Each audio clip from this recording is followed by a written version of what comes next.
చేతులకు ఉంటుంది. హల్లెలూయా.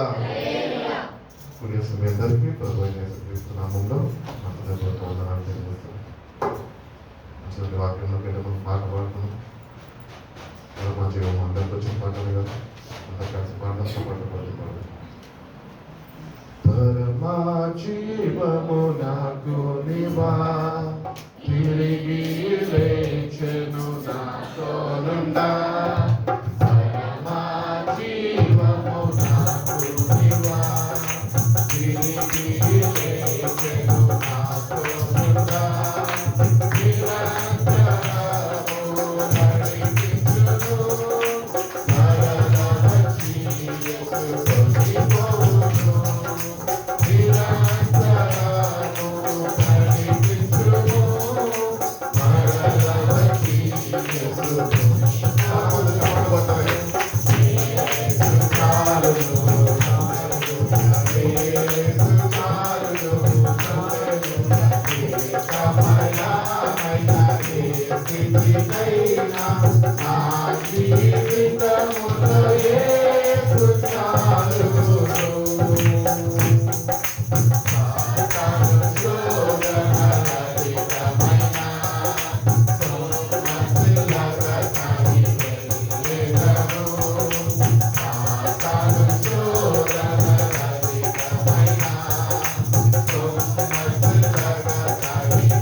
మీ అందరికీ ప్రభువైన యేసుక్రీస్తు నామములో నా హృదయపూర్వక వందనాలు. పక్కనోళ్ళకి వందనాలు చెప్పండి. బాగున్నారు అన్నాడు కానీ దేవుడు మమ్మల్ని దీవించిన గాక అని చెప్పండి. మంచిదండి. వాక్యంలోకి వెళ్తాము. ద్వితీయోపదేశ కాండము 32వ అధ్యాయము 39వ వాక్యము. ద్వితీయోపదేశ కాండము ఇదిగో నేను నేనే దేవుడను, ఇదిగో నేను నేనే దేవుడను, నేను తప్ప వేరొక దేవుడు లేడు, నేను తప్ప వేరొక దేవుడు లేడు, మృతు నిందించువాడను, మృతులందించువాడను, బ్రతికించువాడను నేనే, బ్రతికించువాడను నేనే, గాయపరచువాడను, గాయపరచువాడను, స్వస్థపరచువాడను నేనే, స్వస్థపరచువాడను నేనే, నా చేతిలో నుండి నా చేతిలో నుండి విడిపించువాడు ఎవడును లేడు. విడిపించువాడు ఎవడును లేడు. హల్లెలూయా. కాబట్టి దేవుడు తెలియజేస్తున్న తన పరిశుద్ధ వాక్యంలో నేను నేనే. మోషే అన్నాడు, ఫరో అడుగుతా ఏమి చెప్పమన్నాడు, నువ్వెవరో అని అడగమంటే ఏమన్నాడు, నేను ఉన్నవాడను అనువాడనై ఉన్నాను అని చెప్పమన్నాడు. కాబట్టి hour God is all powerful, hour God is all eternal. ఆయన సమస్తంలో ఉన్నవాడు, ప్రతి సందర్భంలో కూడా ఆయన ఉన్నవాడై ఉన్నాడు. కాబట్టి ఆయన మనకు తెలియజేస్తున్నాడు నేను నేనే. ఈరోజు దేవుని బిడ్డలుగా రక్షణ పొందుకున్న మనము మందిరానికి నడిపిపడుతున్నాము, మందిరానికి వచ్చి దేవుడిని ఆరాధిస్తున్నాం. కానీ ఆ దేవుడు ఎవరైతే నేను నేనే అన్నాడో ఆయనని నువ్వు తెలుసుకున్నావా, లేక ఆయన నువ్వు నీ జీవితంలో నువ్వు కలుసుకున్నావా? ఒక ప్రశ్న మన ముందు ఈరోజు దేవుడు ఉంచుతున్నాడు. మనము యేసయ్యని అంగీకరించి ఆయన అనుగ్రహిస్తున్న రక్షణని పొందుకున్నాం, కానీ ముఖాముఖిగా మనకి ఆయనతో సావాసము లేకపోయింది. కాబట్టి రక్షణ పొందుకున్న మనము మొట్టమొదటిగా మన దేవుడు ఎవరో మనం తెలుసుకోవాలి. మన దేవుడి గురించి చెప్పండి. మన దేవుడు ఎవరండి? ఉన్నవాడు అన్నవాడు, ఇంకా పరిశుద్ధుడు, ఇంకా సర్వోన్నత స్థలములలో నివసించు వాడై ఉన్నాడు. అతి పరిశుద్ధ స్థలములలో ఆయన నివసించు వాడై ఉన్నాడు. ఒకటి, మన దేవుడికి అనేకమైన పేర్లు ఉన్నాయి, కానీ ఆయన ఒకడే. అన్ని కోణాల్లో అన్ని మార్గాల ద్వారా ఆయన పని చేయగలుగుతాడు. కాబట్టి మన జీవితంలో మనము వెళుతున్న మార్గంలో మనం ఆయనని గుర్తించగలుగుతున్నామా? ఒక మాట మనం ఆలోచిస్తున్న వాక్యం నుంచి, యేసు ప్రభుని సిలువేసి పునరుద్ధారణ తిరిగి లేచినాక ఎంఐ మార్గంలో వాళ్ళు నడుచుకుంటూ వెళ్తున్నప్పుడు యేసయ్య వాళ్ళతోనే ఉన్నాడంట, వాళ్ళతో మాట్లాడాడంట. ఎక్కడికి వెళ్తున్నారు మీరు అంటే మీకు తెలియదా? ఇట్లా యేసుని సిలువేశారు, ఆయన పునరుద్ధారణ తిరిగి లేచాడు, మేము యెరూషలేము మందిరానికి మేము వెళ్తున్నామని. మనం ఇక్కడ ఒకటి గుర్తించాలి. ఏంటి అంటే, even the very own people who saw him before crucifixion did not recognize him after the resurrection. క్రీస్తుని సిలువ వేయబడకు ఎవరి గురించి అయితే వాళ్ళు విన్నారో, ఎవరినైతే సిలువ వేయడం వాళ్ళు చూచారో, ఆయన పునరుద్ధానుడు అయినాక వాళ్ళు ఆ వార్తని వినగానే వాళ్ళు యెరూషలేముకి బయలుదేరి వెళ్తుండగా ఆ ఎంఐ మార్గము దారిలో వాళ్ళు పునరుద్ధానుడు ఆయన యేసుని వాళ్ళు చూశారు, కానీ వాళ్ళు ఆయన గుర్తించలేకపోయారు. This is called spiritual blindness. ఆత్మీయ గుడ్డితనం అంటే ఇదే. యేసయ్య మనతో ఉన్నాడు, కానీ మనం ఆయన గుర్తించలేని వారిగా మనము ఉంటున్నాము. కాబట్టి ఆయన సంబోధించుకుంటున్నాడు ఏంటంటే, నేను నేనే దేవుడను, నా తప్ప వేరే ఒక దేవుడు లేడు. ఆకాశం అందు కానీ, భూమి అందు కానీ, భూమి కింద నీళ్ళ యందు కానీ వేరే ఒక దేవుడు లేడు. ఈరోజు నా ప్రశ్న ఏంటంటే, రక్షణ పొందుకున్న మనము వ్యక్తిగతంగా ఆయనతోని ముఖాముఖిగా ఆ పరిచయము కానీ ఆ సావాసము నీకున్నదా? నీ దేవుడిని నువ్వు ఎవరో తెలుసుకున్నావా? ఒకవేళ తెలుసుకున్న వ్యక్తి అయితే ఎట్టి రీతిగా నీ సమయాన్ని నువ్వు ఆయనతోని గడపగలుగుతున్నావు? ఎట్టి రీతిగా ఆయన నీకు ప్రభువుగా కలిగి ఉంటుండగా నువ్వు ఎట్టి రీతిగా జీవిస్తున్నావు? ఆయన దృష్టికి అంగీకారంగా జీవించగలుగుతున్నామా? ఆయన దేవుడే. ఆయన చెప్పి ఉన్నాడు కదా, నేను తప్ప వేరొకడు లేడు, నా చేతి నుంచి ఎవరు నిన్ను అపహరించలేరు, విడిపించలేరు. ఆయన చేతి నుంచి మనం ఎవరు అపహరించలేరు. కాబట్టి ఆయన చేతిలో మనల్ని భద్రపరుచుకొని ఉన్నాడు. చూడు, నేను నా అరచేతిలో మిమ్మల్ని చెక్కుకొని ఉన్నాను అంటున్నాడు. కాబట్టి ఆయన అరచేతిలో మనం చెక్కబడి ఉన్నాం. యేసుక్రీస్తు ద్వారా దేవుడి లోకాన్ని ప్రేమించి తన అద్వితీయ కుమారుడిని మన కొరకు పంపి ఆయన ద్వారా ఈ విలువైన రక్షణ మనకి అనుగ్రహింపబడడానికి మార్గము సరళం చేశారు. కాబట్టి ఈ రక్షణ పొందుకున్న మనము ఆయనని ఒకవేళ ఇంకా గుడితెరక లేని వారుగా మనం ఉంటున్నామేమో, నీకు ప్రభుతో సరైన సావాసము లేదేమో, ప్రభు ఎవరో నువ్వు తెలియకుండానే రక్షణ పొందుకున్న నువ్వు కొన్ని పరిస్థితులు కూడా నడిపింపబడుతున్నప్పుడు నువ్వు అదో స్థితిలో దేవుడు లేడు అని ఒక ఊహలో నువ్వు నడుచుకుంటూ వెళ్ళిపోతున్నావేమో. దాన్ని నువ్వు గుర్తించాలి. నువ్వు ఏ పరిస్థితి కూడా నువ్వు వెళ్తున్నప్పటికీ కూడా నీ దేవుడు సర్వము ఎరిగినవాడు, ఆయన సమస్తము చూస్తున్నవాడు, ఆయన అన్నిటిలో రక్షింపబడిన, ఆయనను అంగీకరించిన వారు జీవితాల్లో అన్ని విషయాల్లో ఆయన జోక్యము చేసుకొని ఆయన నీతో ఉండే దేవుడై ఉన్నాడు. మనము కొన్ని పరిస్థితులు కూడా వెళ్తున్నప్పుడు వి ఫర్గెట్ గాడ్, దేవుడిని మర్చిపోతాం. సమస్య పెద్దగా ఉంటుంది కాబట్టి. ఎందుకు? మన దేవుడు సమస్య కన్నా పెద్దవాడు కాదా, గొప్పవాడు కాదా? కానీ మనం దేవుడిని ఇంకా వ్యక్తిగతంగా తెలుసుకోలేదు కాబట్టి we forget God in our situations and we remember our problems. అది మనం చేసే పెద్ద పొరపాటు. అందుకనే రక్షణ పొందుకున్న మనము నేనే దేవుడు అని అంటున్నాడు, నేను ఒక్కడే దేవుడు అంటున్నాడు. మన రక్షణ పొందుకున్న మనము ఆయనని బట్టి మనం అసహించాలి, ఆయనని బట్టి ధైర్యాన్ని మనము పొందుకోవాలి. కాబట్టి ఏ పరిస్థితి కూడా మనం వెళ్తున్నప్పటికీ కూడా ఆయన నీతో ఉన్నాడు అన్న విశ్వాసం నీకు ఉండాలి. అంటే విశ్వాసంలో నువ్వు ప్రతిదినము బలపరచబడుతూ ఉండాలి. కాబట్టి దేవుడు చెప్తున్నాడు, నాకు వేరేగా ఇంకొకరు లేరు. మరి ఎవరు లేనప్పుడు తప్పక ఒక వ్యక్తి ఉన్నాడు కదా, ఆ వ్యక్తిని తప్పక తెలుసుకోవాల్సిందే రక్షణ. రక్షణ అంటే బాప్తిజం మునగడం కాదు, వ్యక్తిగతంగా క్రీస్తుని తెలుసుకోవడమే నిజమైన రక్షణ. ఈరోజు మన జీవితాన్ని చూసినట్లయితే కనుక రక్షణ పొందుకొని ఎంతో కాలం అయిపోయింది, కానీ ప్రభువులో ఎవరు మనం ఇంకా కలుసుకోలేని వారుగా, గుర్తించలేని వారుగా మనము మన ఆధ్యాత్మికమైన జీవితాన్ని మనం ముందుకి కొనసాగిస్తున్నాం. కాబట్టి మనం అందరం ఒకటి చేయాలి. ఏంటి అంటే we have to know who our God is. మన దేవుడు ఎవరు ఉన్నారు అని చెప్తుందంటే వాక్యము, ఆయన వాక్య స్వరూపి అయి ఉన్నాడు. ఆయన వాక్యము ద్వారా నీతోని నాతోని ఆయన మాట్లాడేవాడై ఉన్నాడు.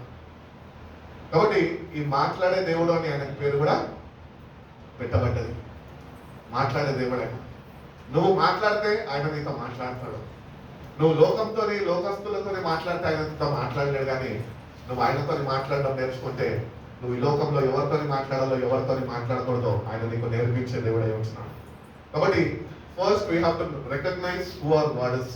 Next we have to learn to talk to him, communicate with him. ఆయనతో చక్కటి సంభాషణ మనకు ఉండాలి.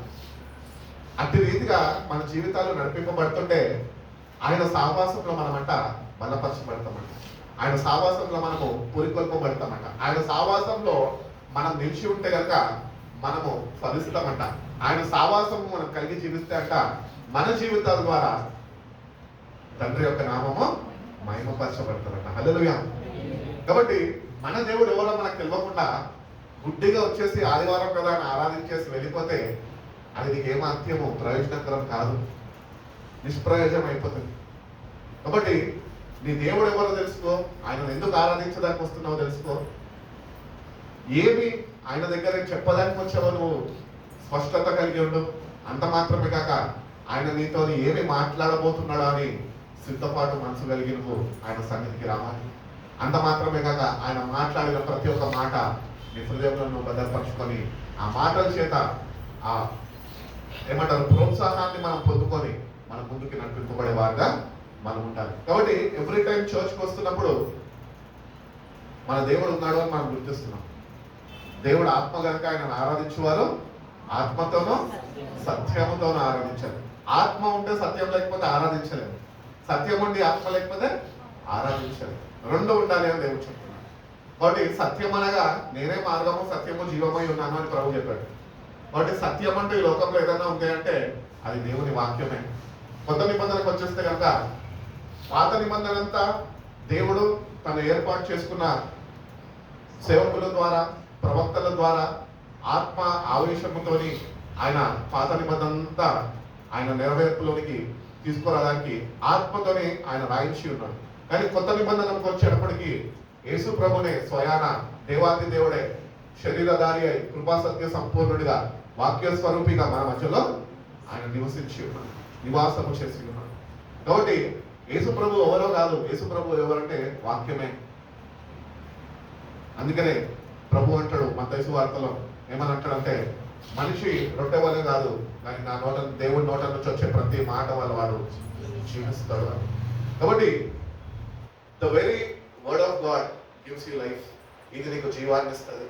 నీకు వాక్యం యొక్క విలువ తెలిస్తే కనుక ఆ జీవాన్ని నువ్వు కలిగి ఉంటావు.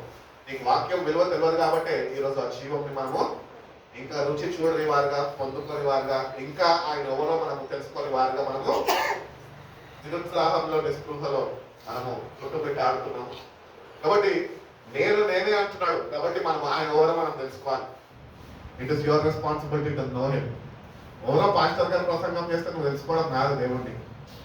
వాక్యము ఆయన చెప్తాడు, వాక్యంలో ఉన్న సత్యాలు ఆయన బోధిస్తాడు. సంఘాన్ని వాక్యంతో బలపరచడానికి సేవకులు వాక్య ధ్యానము చేస్తూ వాక్యంతో సంఘానికి ఏ వాక్యము అందించాలో, లేకపోతే ఏ మాటలు దేవుని అందించాలో వాళ్ళు సిద్ధపడుతూ ఉంటారు. మనం ఏం చేయాలంటే వస్తున్న మనము, మనకెంటనో టైం ఉండదు కదా, అంత టైం హాస్టల్లోకి ఉన్న టైం మనకెక్కడ ఉంటుంది, వాక్యంతో గడపడానికి ఉండదు. అట్లీస్ట్ 2 hours అన్న వాక్యంతో గడుపుతాం. మనము 20 minutes గడపడానికే కింద మీద అయిపోతూ ఉంటాం. కాబట్టి వాళ్ళు ధ్యానిస్తారు కనుక అనేక మాటలు వాళ్ళ ద్వారా దేవుడు మనకి వినిపింపజేస్తాడు. కానీ వాళ్ళ ద్వారా వ్యక్తిగతంగా నువ్వు దేవుడిని తెలుసుకోలేవు. ఒక వ్యక్తి ద్వారా నువ్వు దేవుడిని తెలుసుకోలేవు, కానీ నీ అంతటా నువ్వు స్వయాన నువ్వు దేవుడిని తెలుసుకోవాలి అని దేవుడు కోరుకుంటున్నావు. కాబట్టి మందిరానికి నడిపింపబడ్డ మనం మన దేవుడు ఎవరో మనము మొట్టమొదట మనము తెలుసుకున్నాము. ఆయన సర్వ సృష్టిని ఆయన చేసిన వాడై ఉన్నాడు. 6 దినాలలో మొత్తాన్ని సర్వాన్ని ఆయన సృజించి దాని తర్వాత ఆయన 7వ దినమందు విశ్రాంతి తీసుకొని ఉన్నాడు. ఈరోజు విశ్రాంతి దినము అని బైబిల్ మనకు సెలవిస్తుంది. కాబట్టి this is the day to take rest from this world. ఈ లోకంలో ఉంటున్న అన్ని బాధల్ని, శ్రమలని, దుఃఖాలని అన్నిటినీ విడిచిపెట్టేసి ఆయన సన్నిధికి వచ్చి ఆయన ఇస్తున్న విశ్రాంతిని మనము అనుభవించాలి. అంత మాత్రమే కాక ఆ విశ్రాంతిని మనము పొందుకోవాలి. అందుకని యేసు ప్రభువు వారు అంటారు, ఏమంటారంటే, ప్రయాసపడి భారం వహిస్తున్న సమస్త జనులారా నా యొద్దకు రండి, నేను మీకు విశ్రాంతిని ఇస్తా అంటున్నాను. కాబట్టి ఫస్ట్ ఆఫ్ ఆల్ మన దేవుడు ఎవరు అంటే, మన బాధల్లో, మన శ్రమలలో, మన కష్టాల్లో అన్నింటిలో మనకి విశ్రాంతి కలుగజేసేవాడు. హల్లెలూయా. కాబట్టి ఆ విశ్రాంతిని మనం పొందుకోవాలి. ఈ వారం వచ్చి నువ్వు దేవుని దగ్గర విశ్రాంతి పొందుకొని కానీ వెళ్తే, ఈ వారం మొత్తం ఏవైతే భారాలు నువ్వు మొయ్యాలో ఆ విశ్రాంతితోని నువ్వు వాటిలన్నింటినీ చేయించగలుగుతావు. ఆ విశ్రాంతి ద్వారా వాటిలన్నింటి నుంచి నువ్వు నడిపింపగలుగుతావు. కాబట్టి మనము అధైర్యపడాల్సిన అవసరము లేదు. ఎందుకంటే మన దేవుడు మనకి తోడుగా ఉన్నాడు. దేవుడు ఇస్తున్న నెమ్మదిని మనం కలిగి జీవించాలి. అందుకనే యేసుప్రభువు వారు యోహాను సువార్తలో అంటారు, ఈ లోకం ఇచ్చే శాంతి కాదు కానీ నేను నా శాంతిని నేను మీకు అనుగ్రహిస్తున్నాను. ఈరోజు సంఘంలోకి వచ్చాం కానీ ఎంతమంది నిత్యంగా దేవుడి శాంతిని పొందుకొని జీవిస్తున్నాం? పొందుకోలేని వారుగా మనం ఉంచుతాం. ఎందుకంటే లోకపు ఆలోచనలు, లోకపు తలపులు, లోకంలో ఉంటున్న కష్టాలు ఇవన్నింటిని బట్టి ఆ నెమ్మదిని మనము పోగొట్టుకొని ఉన్నాం. అందుకని రోమిలకు రాసిన పత్రికకు వచ్చేటప్పటికి అపోస్తలుడైన పౌలు ద్వారా దేవుడు మాట్లాడుతున్నాడు, భేదం ఏమీ లేదు, అందరూ పాపము చేసి దేవుడు అనుగ్రహిస్తున్న మహిమను పోగొట్టుకున్నారు. When you don't have the glory of God in you, there will be no peace of God in you. దేవుని యొక్క మహిమ నువ్వు తిరిగి పొందుకున్న వ్యక్తి కాకపోతే కనుక దేవుని యొక్క విశ్రాంతిని, నెమ్మదిని నువ్వు ఏమాత్రమో పొందుకోలేవు. మహిమ శరీరంగా మనం మార్చబడతామని వాక్యం తెలిపిస్తుంది. ఎప్పుడు మారుతాము?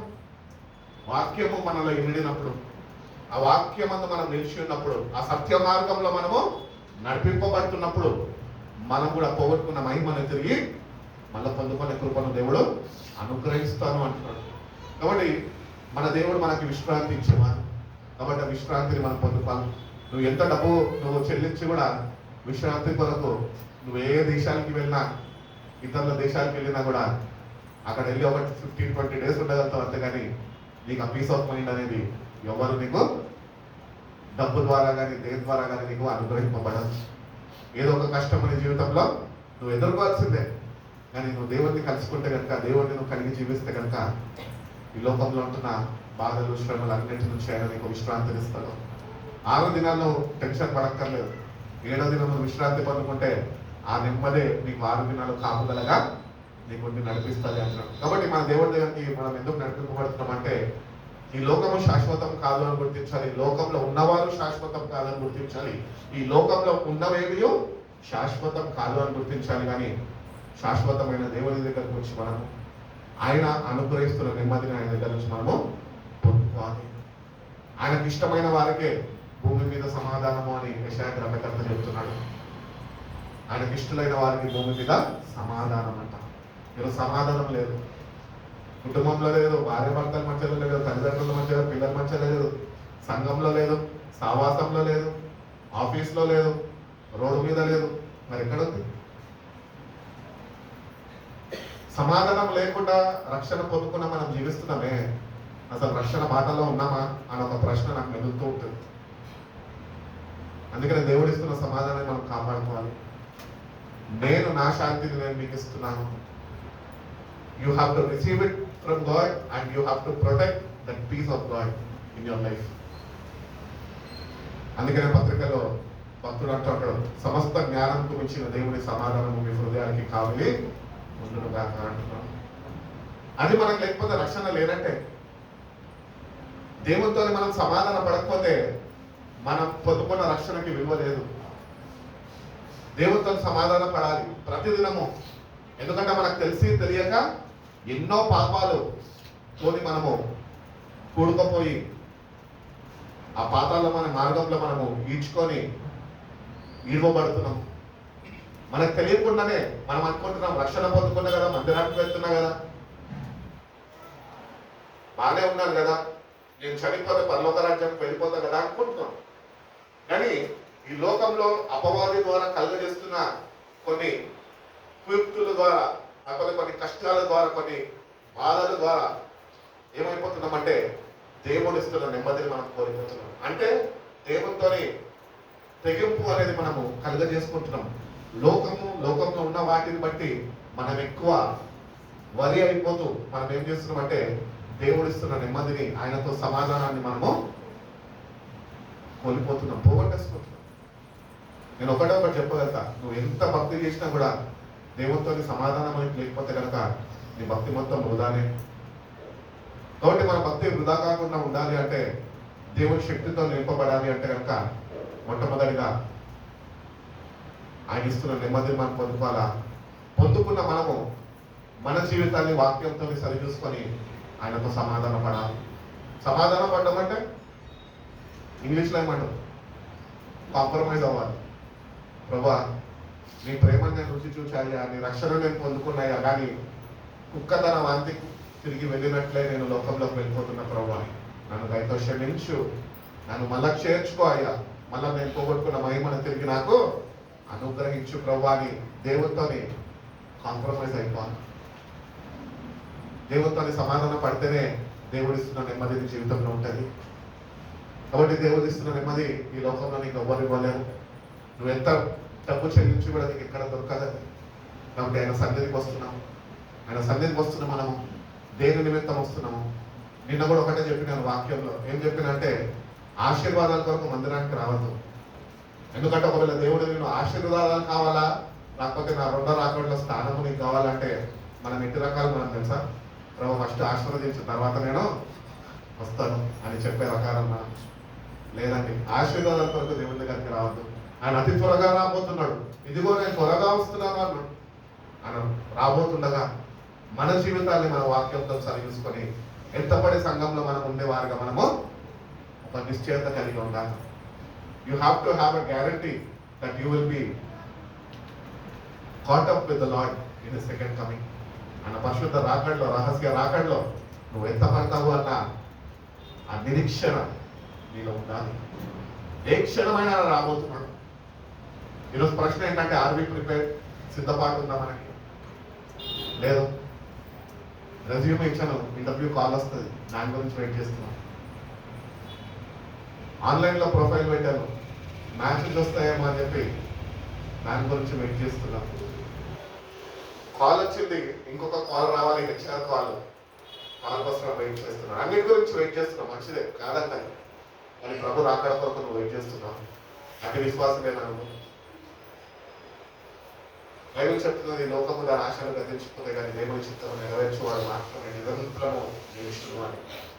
కాబట్టి దేవుని చిత్తం ఏంటి అంటే, ఈ లోకంలో మనం ఉన్నంత కాలము ఆయన ఎవరో తెలుసుకోవాలా, ఆయనతోని సమాధాన పడాలి, ఆయన అనుగ్రహించిన నెమ్మది కలిగి మనము ఈ యాత్రని కొనసాగించే వాళ్ళగా మనం ఉండాలి. ఎంతకాలం ఈ భూమి మీద ఉంటామో మనకు తెలియదు. మేబీ ఈ రోజు లాస్ట్ డే అయి ఉండొచ్చు మనకి. ఒకవేళ ఈ రోజే కనుమూస్తే ఏంటి నీ గమ్యస్థానం? Where is your destination today? మీరు ఎక్కడండి అంటే మా ఇల్లు కొండాపూర్లో అంటే అని చెప్తారు. అవునా? మా ఇల్లు ఎక్కడంటే నేను ఎస్ఆర్నగర్లో అని చెప్తాను. కానీ కన్ను మూసినాక నీ గమ్యస్థానం ఎక్కడ? ఎక్కడికి చేరుకుంటావు? అవగాహన నీకున్నదా? అంటే ప్రభుత్వ సావాసం నువ్వు కలిగి ఉంటున్నావా? ఆ నిశ్చయత, శుభప్రదమైన నిరీక్షణ నీలో ఉన్నదా? ఇవన్నీ మనలో కలిగి జీవించాలి అంటే ప్రభుత్వం నీకు సావాసం ఉండాలి. ఆ సావాసంలో నువ్వు నిలిచి ఉండడానికి ఇష్టపడాలి. భక్తి చేయడానికి ఇష్టమే, కానీ భక్తిలో నలగడమే ఇష్టం లేదు మనకంటే. పాటలు పాడతాము, చప్పట్లు పడతాం, కానీ జీవితాలు ఏమాత్రమో మార్చుకునేదానికి ఇష్టపడం. కానీ దేవుడు మన దగ్గర నుంచి ఒకటొకటి కోరుకుంటున్నాడు. నేను ఎవరిను అంటే, నేను మారని దేవుడును, మార్పు లేని వాడను. ఆయన ఏం కోరుకుంటున్నాడంటే, మనము ఆయనను బట్టి మారే ప్రజలుగా ఉండాలి. ఆయన ప్రజలు అని ఆయన సంబోధించుకుంటూ వచ్చాడు. మళ్ళా మోషే దగ్గర ఒక సందర్భంలో నీ ప్రజలు అని ఆ ప్రజలను విడిచిపెట్టేశాడు. ఎందుకంటే అట్టి సావాసంలో వాళ్ళు నిలిచి ఉండలేకపోయారు. ఈరోజు మన జీవితాలు కూడా అంతే. మందిరానికి వస్తున్నాం, వాక్యం వింటున్నాం, ప్రార్థన చేస్తున్నాం, అన్నీ చేస్తున్నాం. దేవుని ప్రజలుగా ఈ లోకంలో గుర్తింపు పొందాం, కానీ ఆయనలో నీకు గుర్తింపు అనేది ఉన్నదా? ఒకవేళ గుర్తింపు లేకపోతే కనుక దేవుడిని అడుగుదాం, దేవా నేను నాకు గుర్తింపు కలుగు చేద్దాం. గుర్రపిల్ల యొక్క జీవ గ్రంథంలో నా పేరు నిలువని అయ్యా, దాన్ని తుడిపివేయకు, దాన్ని చదిపివేయకు అని దేవుడిని మనము ప్రతినిత్యము వేడుకొని ఆయన రాక కొరకు మనం సిద్ధపడాలి. ఆయన సర్వ సృష్టిని ఆయన సృష్టించిన వాడై ఉన్నాడు. అంత మాత్రమే కాక ఆయన ఈ భూమిపైకి వచ్చి తను తాను వ్యక్తపరుచుకొని తన ప్రేమని దారపోసి కల్వరి సిలువలో ఆయన చనిపోయి దానిలో తిరిగి లేచినాడు.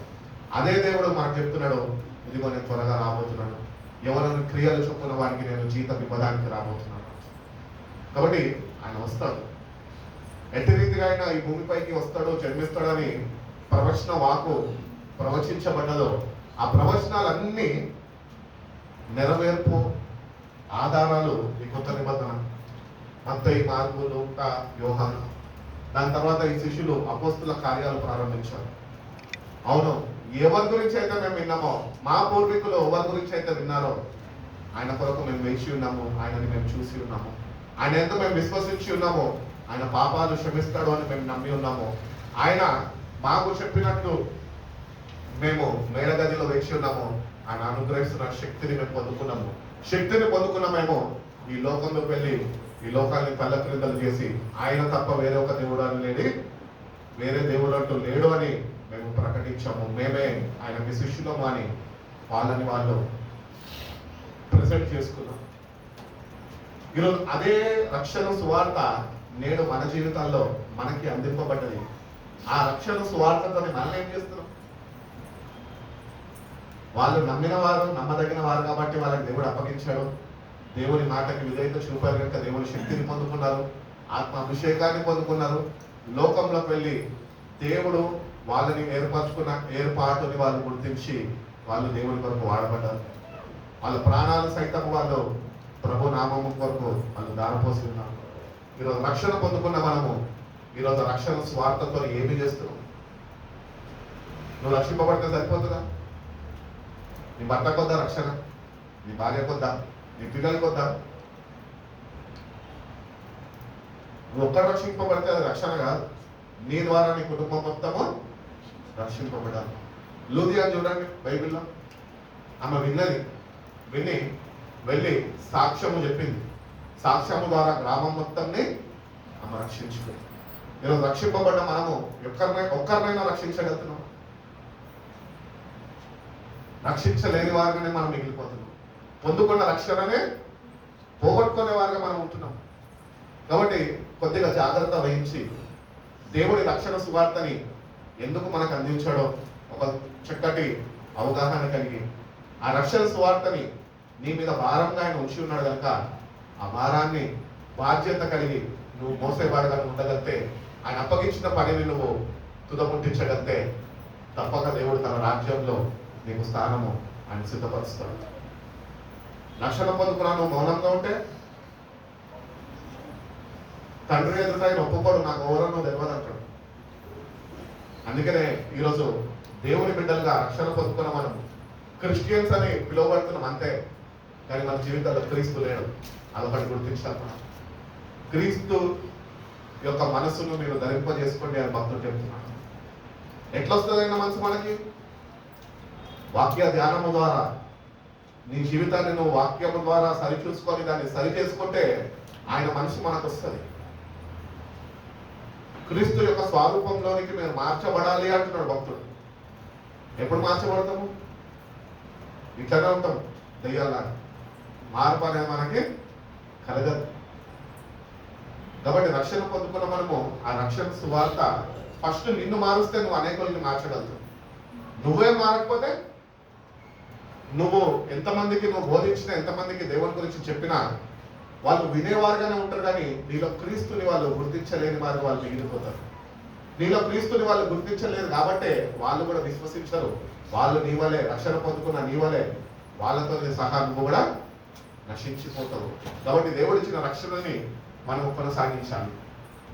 నీ జీవితంలో దేవుడు ఎంతవరకు పరిమితించాడో నీకు బతకడానికి భూమి మీద, దాన్ని నువ్వు సరిచూసుకొని నువ్వు ఆ రక్షణ సువార్త నిమిత్తము ప్రయాసపడాలి. అందుకని మోషే అంటూ ఉంటాడు చక్కటి మాట, నా బ్రతుకు దినములు నాకు లెక్కింప నేర్పము, దేవా ఈ భూమిని వీక్షే గడియ నాకు చూపుము. We don't know how many days we live here, but one day we will leave this earth. ఒకరోజు ఈ భూమిని మనం విడిచి వెళ్ళిపోతాము. ఈ రోజు వరకు ఎంతో గొప్పవారివి అని పిలువబడుతున్న నువ్వు రేపటి దినంతో నువ్వు మర్చిపోతావు. కానీ దేవుడు మనల్ని ఎప్పుడు మర్చిపోయేవాడు కాదు. కాబట్టి ఆయన ఎవరో నువ్వు తెలుసుకుంటే, ఆయన సావాసంలో నువ్వు నిలిచి ఉంటే, ఆయన అనుగ్రహిస్తున్న నెమ్మది నువ్వు కలిగి జీవిస్తే, నువ్వు ఆయనతో సమాధాన పడితే, ప్రతిదినము పాప ప్రాయశ్చిత్త బలి అర్పించాలి. నువ్వు ప్రతిదినము నీ హృదయాన్ని ఆయన సన్నిధిలో కుమ్మరించాలి. ప్రభువా, ఏమన్నా పాపము నేను చేస్తుంటే నువ్వు కాల్చిన రక్తము చేత నన్ను కడుగు ప్రభువా అని ప్రభుని మనము వేడుకోవాలి. అంత సమయము నువ్వు ప్రభుత్వాన్ని గడిపి అట్టి సంభాషణ నీకుంటేనే నీ రక్షణకి విలువ ఉంటుంది. నీకు ప్రభుత్వం ఇటువంటి సంభాషణ లేకుండా నామకార్థ క్రైస్తవుడుగా నువ్వు వచ్చి ప్రార్థన చేసుకొని ప్రార్థనలో ఏకీభవించి నువ్వు వెళ్ళిపోతే ఆఖరికి మోసపోయేది నువ్వే. అందుకని నీ భక్తిని నువ్వు మోసము చేయకుండా జాగ్రత్తగా ఉండు. కాబట్టి దేవుని దగ్గరకు వచ్చిన మనము ఆయన ఎవరో తెలుసుకుందాము. ఆయన తప్ప ఈ లోకంలో మనల్ని రక్షించే నాదుడు అంటూ ఇంకొవరు ఈ భూమి మీద లేరు. ఆయననే ఆయన స్వరూపంలో మనం చేసుకున్నాడు కనుక మనందరినీ రక్షించడానికి ఆయననే స్వయాన దిగి వచ్చేసాడు.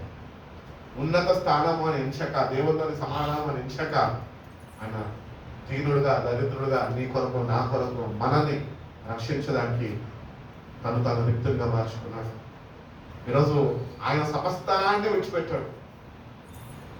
ఎందుకు? మనల్ని సంపాదించుకునే దానికి.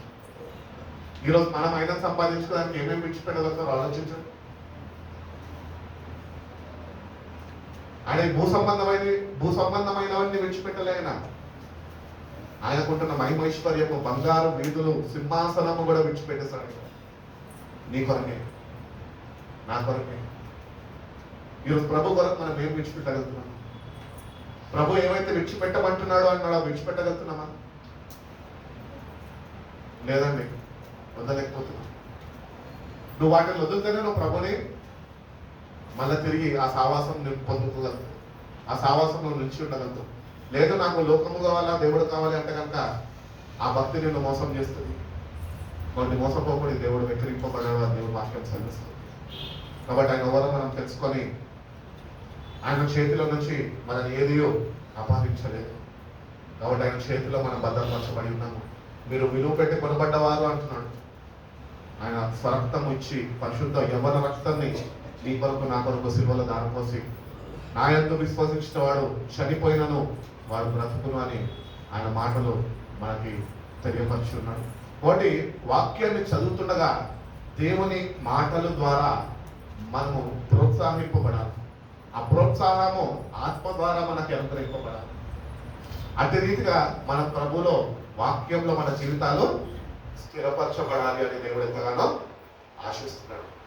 కాబట్టి ఈ నా మాటలు ఎవరైతే వింటాడో వాని ఇల్లంట అన్నం మీద కట్టుకున్నాం అమ్మా బుద్ధిమంతుడిగా ఉన్నాడంట. కానీ బుద్ధిహీనుడు ఏం చేస్తున్నాడు? మట్టి మీద ఇల్లు కట్టుకున్నాడంట. అంటే నామకార్థ క్రైస్తవ జీవితం. మందిరానికి ఆదివారం కాబట్టి రావాలి, మన పాత్ర ఏమన్నా ఉంటే మనము ఆ పాత్రని చేసేసేయాలా, వందనాలు అయ్యారా అని చెప్పేసి వెళ్ళిపోవాలి. కాబట్టి వీడు మట్టి మీద ఇల్లు కట్టుకున్నవాడు. కానీ బండ మీద ఇల్లు కట్టుకున్నవాడు బుద్ధి కలిగిన వాడు ముందు దేవుడు అగ్ని పరీక్ష పెడతాడు.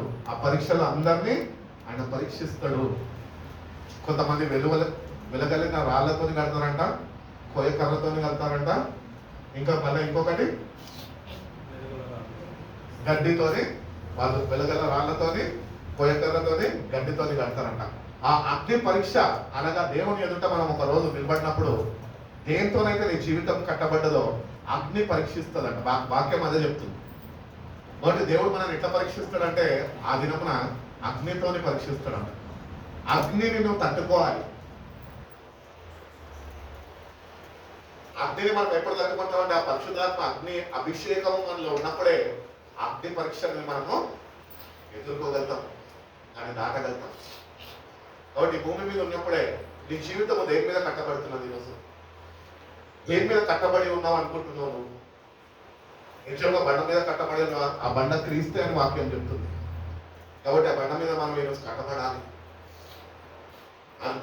ఎటువంటి లోకంలో శ్రమలు వచ్చినప్పటికీ కూడా అది నిలకడగా ధైర్యంగా అది నిలబడి ఉంటుందట. కానీ మన జీవితాలు అంతా లేవే, మట్టి మీద కట్టుకున్న ఇల్లుల వల్లే ఉంటున్నాయి. సరైన వాక్యం లేదు, సరైన సహవాసం లేదు, సరైన సమాధానం లేదు, సరైన నెమ్మది మన జీవితాల్లో లేదు. కొన్ని కష్టాలు రాగానే చర్చ మానేస్తాం. చర్చ మానేస్తే మానేయండి, వాక్యం చదవడమే మానేస్తాం. ఎందుకు? ఆలోచన ఎక్కువైపోతుంది. అప్పులోడు వస్తాడు, ఎట్లా కట్టాలో ఎవడు చేయమన్నాడు? చేసినప్పుడు ఏదో ఒక మార్గం ఎత్తుకోవాలి, కట్టుకోవాలి కదా, కష్టపడాలి, పార్ట్ టైం చేయాలి, కప్పులు కట్టుకోవాలి పోయి. ఎందుకంటే చేసింది మనమే కదా. దేవుడిని అప్పు చేసేసి దేవాన్ని తీర్చాలంటే దేవుడు ఎట్లా తెలుస్తాడు?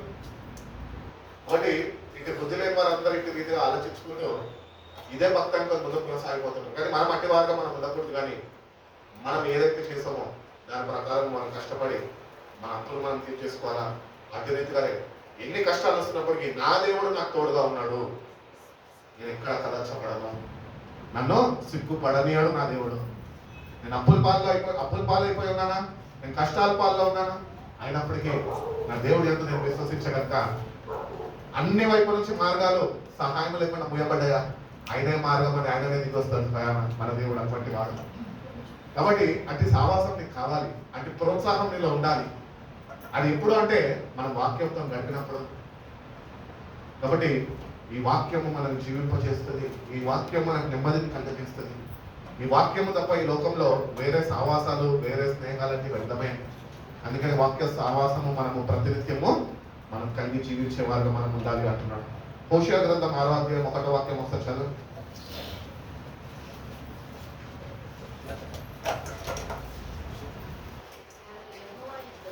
మనము యెహోవా యొద్దకు మరలుదము రండి, ఆయన మనల్ని చీల్చివేసెను, ఆయనే మనను స్వస్థపరచు. కాబట్టి గాయపరచువాడును నేనే, స్వస్థపరచువాడును నేనే. ఇక్కడ మనం ఒకటి అర్థం చేసుకోవాలి. ఏంటంటే దేవుడు నిన్ను కొన్ని కష్టాలకి అనుమతిస్తాడు, కొన్ని కష్టాలు నీ జీవితంలో ఆయన అనుమతిస్తాడు. ఆ కష్టాలు వచ్చినప్పుడు మనము గొప్ప విశ్వాసులం కదా. మనం ఏమనుకుంటామంటే గొప్ప విశ్వాసంతో ఎందుకు దేవుడు నాకు ఈ కష్టాలు సాధించాడు అని అంటారు. మన గొప్ప విశ్వాసం, ఇంటి విశ్వాసం కాదు దేవునికి కావాల్సింది. కష్టాలు మన జీవితంలో అనుమతించినప్పుడు దేవుడు మనం ఒకటి నిరీక్షాలి ఏంటంటే ఈ కష్టాలు నన్ను పరీక్షగా దేవుడు అనుమతించాడు. ఈ పరీక్షలో నేను పాస్ అవ్వాలి. కష్టాన్ని చూసి మనం భయపడదు, దాని పరిష్కారం ఏంటో ప్రభు దగ్గర తెలుసుకోవాలి. ఇది ప్రభుత్వ సావాసం అంటే. ఇప్పుడు ఒక బాధ వచ్చింది ఇంట్లో, బాధ రాగానే ఏం చేస్తాము?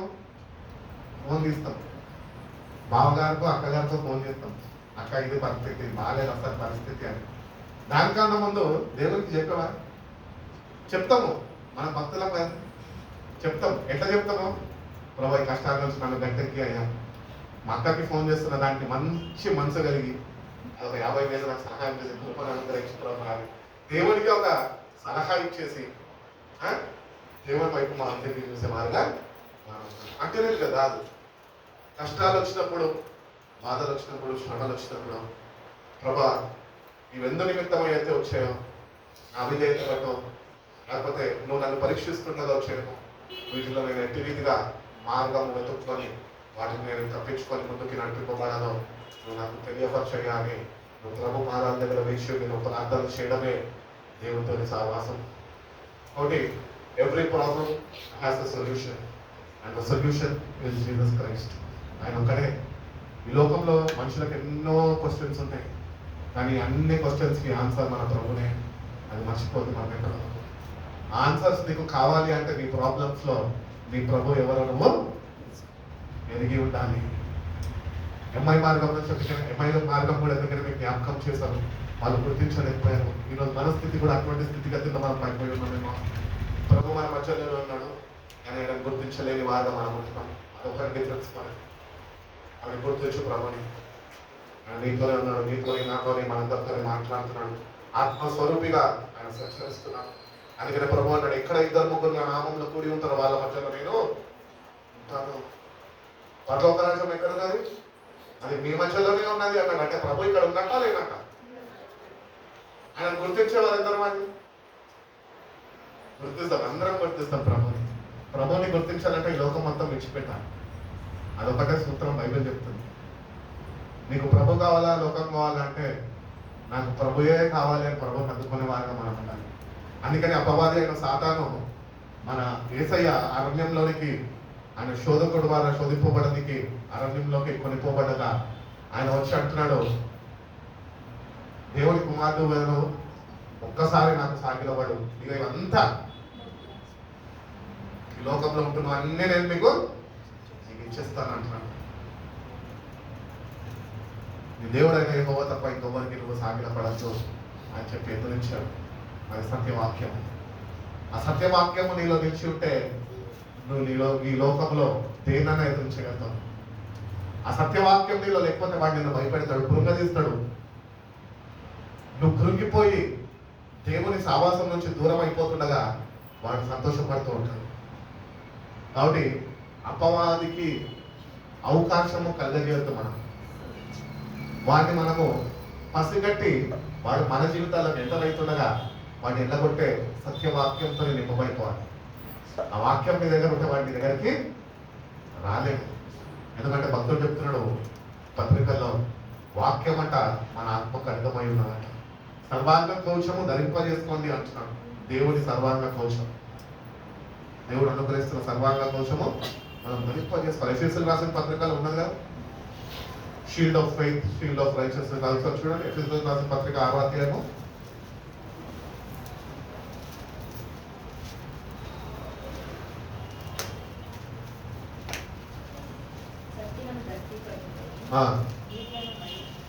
సత్యమైన దట్టి పట్టుకొని నీతి మైమరుపు తొడుక్కొని పాదములకు సమాధానమైన సువార్త వలనైన సిద్ధ మనసును అని జోడి తొడుక్కొని నిలువబడి ఇవన్నీ కాక విశ్వాసం అనే డాలు పట్టుకొని దానితో మీరు దుష్టుని అగ్ని బాణములు అన్నిటినీ ఆర్పుటకు శక్తిమంతులు అవుదురు. చదువుకుంటున్నాం. మరియు మరియు రక్షణను శిరస్త్రాణమును రక్షణను స్థిరస్థానమును దేవుని వాక్యమును దేవుని వాక్యమును ఆత్మ ఖడ్గమును ఆత్మ ఖడ్గమును ధరించుకొనుడి. ధరించుకొనుడి. ఆత్మ ఆత్మ వలన వలన ప్రతి సమయమునందు ప్రతి సమయమందును ప్రతి విధమైన ప్రతి విధమైన ప్రార్థనలను ప్రార్థనలను విజ్ఞాపనలను విజ్ఞాపనలను చేయుచు ఆ విషయమై సమస్త పరిశుద్ధుల నిమిత్తము పూర్ణమైన పట్టుదలతో ఉమ్, విజ్ఞాపన చేయుచు చేయుచు మెలకువగా ఉండుడి. మెలకుగా ఉండుడి. కాబట్టి ఇక్కడ దేవుడు తెలియజేస్తున్నాడు, ఇవన్నీ మనం ధరింపజేసుకోవాలంట. అంత మాత్రమే కాక విశ్వాసము అనే డాలు పట్టుకొని, విశ్వాసం అంటే సాతాన్ని ఎదిరించవచ్చు. వాడు నీలో విశ్వాసం చేస్తే వాడి నీ దగ్గరికి రాడు. ఎందుకంటే వాడు నిన్ను ఏమి చేయలేడని మనకి తెలుసు. టైం వెయిట్ చేసుకోడు వాడు. ఎందుకంటే విశ్వాసం లేని వాళ్ళు వాడికి కావాలి. కాబట్టి మనం విశ్వాసంతో మనం ఉంటే వాడు మన దగ్గరికి రాడు. ఆ విశ్వాసం అన్న డాలు మనము ఉండాలి. అందుకే హెబ్రీయులకు రాసిన పత్రిక 12వ అధ్యాయం అంటుంది కదా, సులువుగా చిక్కులు పెట్టే పాపం నుంచి మీరు విడిపింపబడి విశ్వాసాన్ని కొనసాగించు క్రీస్తు వైపు చూచుచు మీ ముందున్న తరుణం మీరు కడముట్టించారు. కాబట్టి విశ్వాసానికి కర్త, దాన్ని కొనసాగించు వాడైన వాడు. కాబట్టి ఈరోజు విశ్వాసం అయిన ఎందుకు మనం వచ్చాం. It is his responsibility to make you go through your journey. నీ జీవితంలో ఈ యాత్రలో ఎట్టి రీతిగా విశ్వాసంలో నువ్వు నడిపింపబడాలో అట్టి విశ్వాసము నువ్వు ఆయన దగ్గర నుంచి పొందుకుంటూ ఉండాలి. ఎక్కువ వాక్యం నుంచి ఎక్కువ విశ్వాసం వస్తుంది. మా పెద్దవారి దగ్గర నేను నేర్చుకున్నాను, ఎవరో నాకు నేర్పించాలి. ఎంతగా నువ్వు దేవుడిని ధ్యానిస్తే అంత విశ్వాసం నీకు వస్తుంది. అంత విశ్వాసం కలిగి నువ్వు జీవించగలవు. కాబట్టి దేవుని యొక్క విశ్వాసము మనకి కావాలి. ఇక్కడ చెప్తున్న రీతిగా నా యొద్దకు మీరు తిరుగుడి, నేను మిమ్మల్ని చీల్చి వేసి ఉన్నప్పటికీ కూడా నేను మళ్ళా మిమ్మల్ని గాయాలను నేను కడతాను, స్వస్థపరుస్తాను అంటున్నాడు. స్వస్థపరచు యెహోవాను నేనే. I am the God who heels you అంటున్నాడు. We are not healed. We are still in sickness, bondage. మనము ఇంకా బంధకాలలో మనము వ్యాధి బాధలతో పీడింపబడుతున్నాము. ఈ వ్యాధి బాధలు ఏంటి అంటే పాపమే.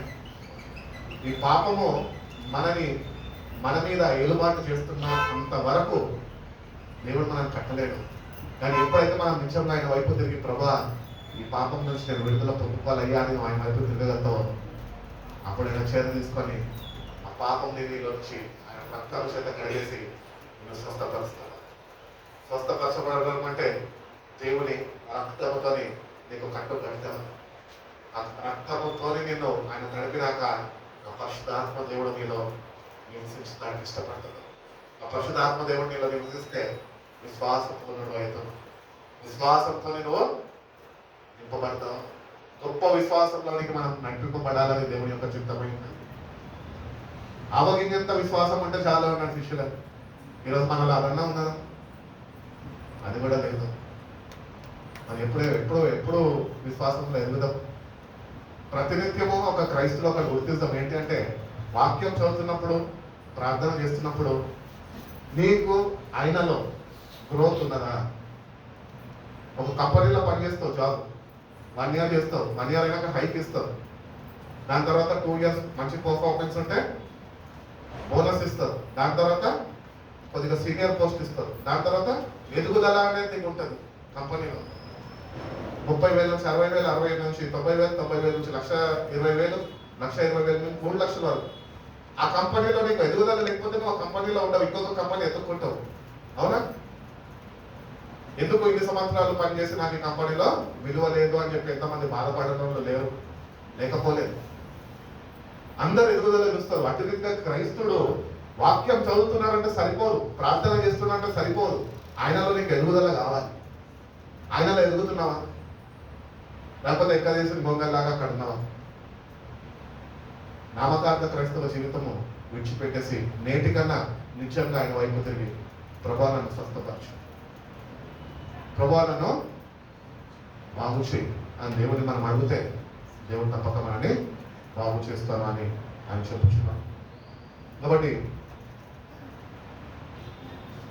సమస్త జనులారా నా వైపు తిరిగి మీరు రక్షణ పొందండి అంటున్నాను. కాబట్టి ఈరోజు మనం పొందిన రక్షణ ఏంటి? ఆయన చెప్పిన రక్షణ ఏంటి? ఈ ఒక మాట చెప్పి నేను ముగిస్తాను. ఆ వాక్యం ఒకసారి చదవండి. యెషయా గ్రంథం 45వ అధ్యాయం 22వ వాక్యం చూడండి. 45:22. భూదిగంతముల నివాసులారా, భూదిగంతుల నివాసులారా, నా వైపు చూసి రక్షణ పొందుడి, నా వైపు చూసి రక్షణ పొందుడి. రక్షణ పొందుడి. దేవుడను నేనే, దేవుడను నేనే, మరి ఏ దేవుడును లేడు. మరి ఏ దేవుడును లేడు. కాబట్టి దేవుడు ఈ భూమి మీద నివసిస్తున్న ప్రజలకి చెప్తున్నాడు, అయ్యా మీరందరూ నా వైపు తిరగండి, రక్షణ పొందుకోండి అంటున్నాడు. ఈరోజు మనం ఏ రక్షణ పొందుతున్నాం తెలుసా?